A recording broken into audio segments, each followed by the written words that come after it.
Fala Geek, aqui quem fala é Felipe e hoje vamos falar da HQ Cavaleiro da Lua, edição número 13. E se você gosta desse tipo de conteúdo e puder apoiar o canal se inscrevendo e dando like no vídeo, saiba que vai ajudar muito nesse trabalho. E para ter acesso antecipado aos vídeos da semana e participar das escolhas das HQs, você pode se tornar membro geek do canal. Então, o inferno desceu sobre a Terra. Uma cidade que nunca dormia, agora ardia sob um crepitar incessante, engolida por labaredas que devoravam o aço, o concreto e as almas que um dia chamaram aquele lugar de lar. Os homens do resgate, cobertos de fuligem e medo, avançavam pela fumaça. O que fez isso? O que diabos fez isso? Grita um deles, a voz trêmula entre o calor e o horror. Outro tropeça sobre algo. Alguém. Tem alguém aqui! Diz, enquanto a chama reflete em seus olhos o presságio do que está prestes a ver. Um instante de silêncio, e então, um sussurro quebrado. Oh Deus! Entre as cinzas e o silêncio sufocado, o resgate encontra algo impossível. É uma figura petrificada em luz verde, derretida por dentro, como se algo tivesse queimado de dentro para fora. Um dos homens murmura atônito que aquilo está errado, completamente errado. A mente tenta negar o que os olhos veem, e quando o brilho sinistro ilumina o rosto através do visor, uma única palavra escapa, carregada de incredulidade e medo. Não. Quando o viram pela primeira vez, parecia impossível acreditar que algo assim pudesse existir.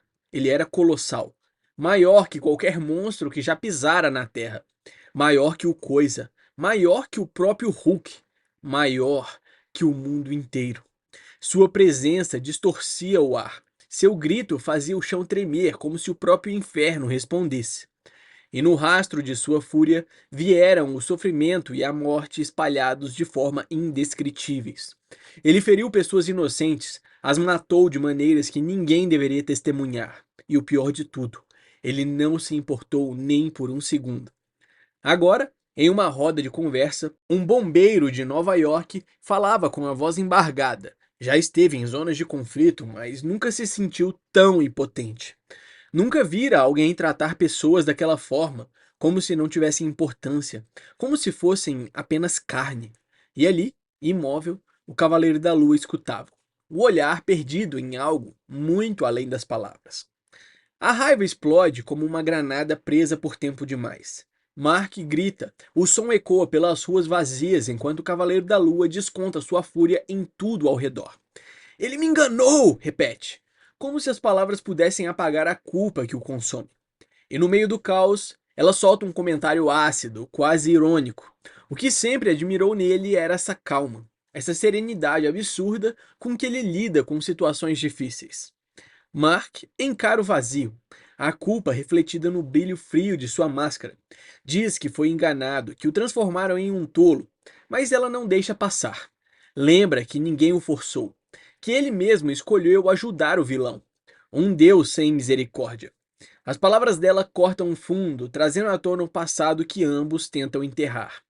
Não finge que esqueceu quem éramos, ela diz, a voz firme. Vivíamos de matar. E as memórias voltam como tiros, ecos de uma época em que o sangue pagava as contas. Agora, diante da verdade que tanto evitou, resta apenas a pergunta que o persegue como uma sentença. O que você vai fazer a respeito, Mark? Na missão da meia-noite, as tensões fervem sob a luz pálida que atravessa as janelas. O destruidor tenta justificar o caos do passado, rindo nervoso enquanto culpa uma barra de ferro amaldiçoada por tê-lo possuído. Tigra observa, cansada, repetindo com ironia que sim, todos estão sempre possuídos por algo. O Cavaleiro da Lua, imóvel e sereno, escuta cada palavra como quem carrega séculos de culpa. Então, com a voz fria, ele devolve a acusação, trabalha para um deus e ainda assim quer falar sob controle. E as pessoas que você matou? Ele pergunta. Vai dizer que não era você. O destruidor tenta se justificar, espalhando suas palavras como destroços de uma desculpa quebrada. Diz que não era ele, que algo o dominou, que até o próprio Strange o enfrentou e o derrubou quando tudo fugiu do controle. Fala de Thunderball, o parceiro que se recusou a participar do massacre, um homem com diploma, mas sem coragem para carregar aquele tipo de culpa. Tigra o encara com desdém, chamando tudo aquilo de absurdo. Você merece o que tem, destruidor, diz sem compaixão. Ele sorri torto, zombando, dizendo que já matou antes e nunca foi assombrado por isso.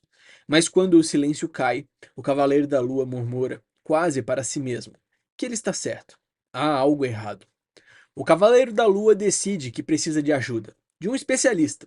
A lâmina de Taweret o acompanha, um pouco ofendida por não ser considerada o bastante.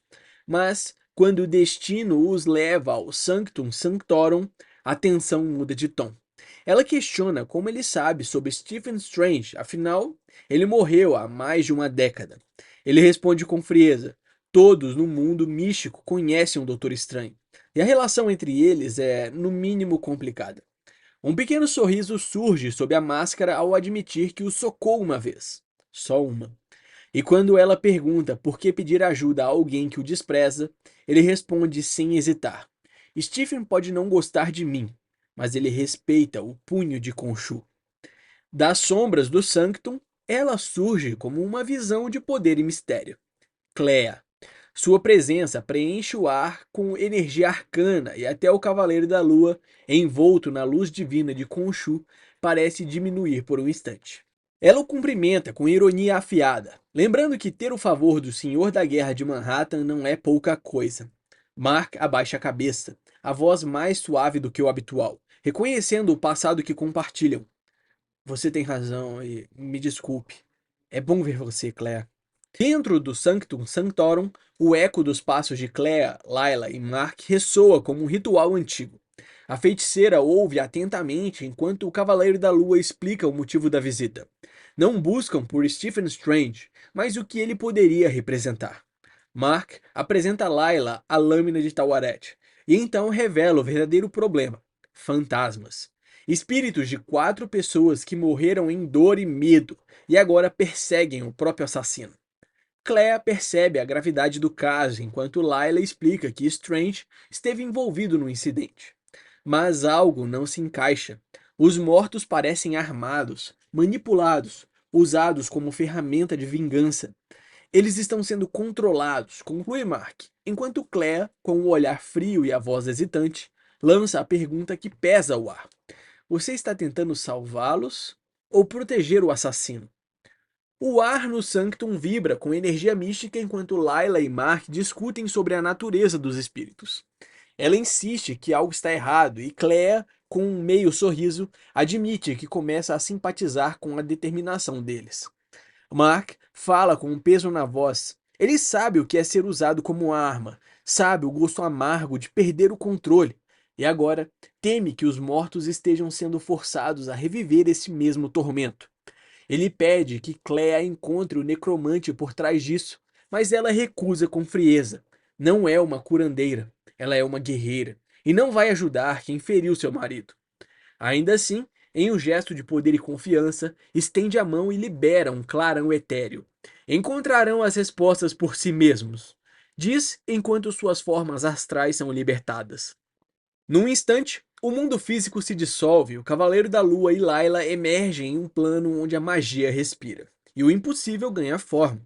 O céu se curva em cores vivas, criaturas etéreas voam por entre arranha-céus, e cada sombra parece pulsar com vida própria.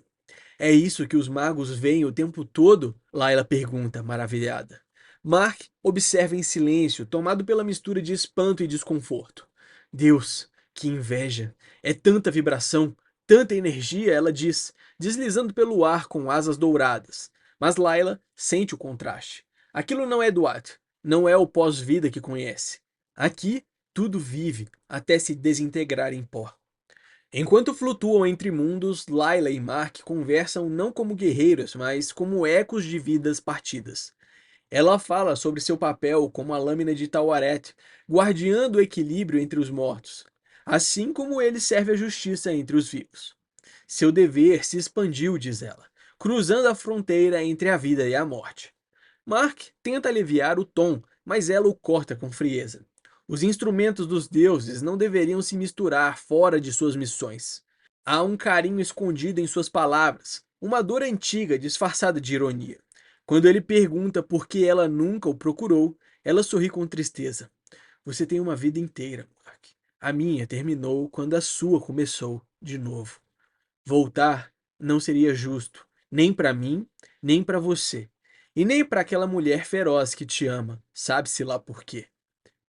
De volta ao céu noturno, as formas astrais de Mark e Layla cruzam os ventos sob uma cidade que pulsa com magia invisível aos olhos comuns. Vamos voltar ao trabalho, diz ele, a voz fria como um luar. Layla tenta acompanhar, lembrando que Clea havia dito que agora poderiam ver a própria magia e que a necromancia deveria ser fácil de se identificar. Mas Mark mal responde. Seu olhar vagueia, preso em pensamentos que ela não consegue alcançar. Não me ignore, pelo amor de Deus, ela reclama, impaciente. Ele apenas gesticula, apontando para o horizonte com um tom distante. Não estou te ignorando, só estou um pouco distraído. A viagem astral os conduz até uma casa isolada, esquecida pelo tempo e pelo sol. As árvores secas ao redor parecem se curvar como se temessem o que habita lá dentro. No céu, rostos distorcidos de espíritos gritam silenciosamente, moldando o ar em uma tempestade espectral. Layla sente o frio atravessar sua forma etérea, enquanto Mark, firme, encara o lugar com o instinto de um caçador que finalmente encontrou sua presa. Acho que é aqui. De volta ao mundo real, o Cavaleiro da Lua atravessa as portas da velha casa, um lugar que pulsa com energia sombria, densa, como se o próprio ar estivesse vivo ali.